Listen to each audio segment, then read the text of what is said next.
Hello guys, I'm Bob. In this video, I'm going to show you how to find the z-score using the TI-84 Plus C calculator. But before I do so, if you guys like this video, help me press the thumbs up icon below this video so as to bring this video up onto the top of the search and more people will get to access to this video. Supposedly, we have a random variable x in which it follows a standard normal distribution with mean 0 and the variance is equals to 1.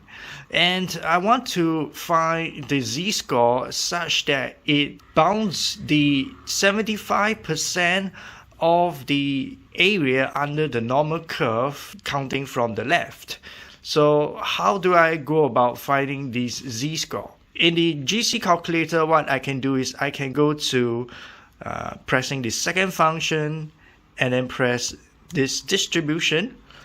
So after you press these two buttons, you will see this menu on the screen itself. You just click number 3, which says inverse normal. Just click 3. So once you click 3, you can access to this page.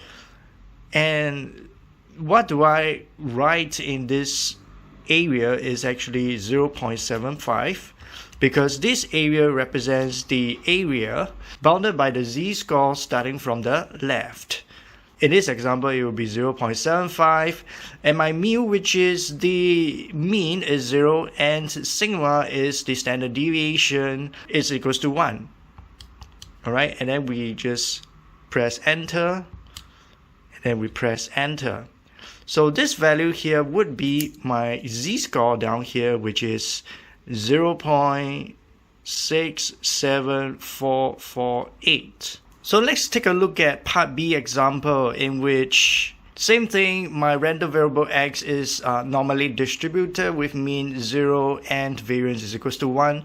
And I want to calculate this particular z-score, which is here, in which to the right of it covers 75% of the area under the normal curve. So how do I go about calculating? Would be I go to the second function and then press this distribution button, and in the screen itself you see the inverse normal. You just press 3, and this time round what would be my area? Because the area in the TI represents the area bounded by the z-score to the left. In this case, my area would be 0.25. Alright, because the area to the left of this z-score contains 25% of the area of the normal curve. So in this case, I'll just press 0.25.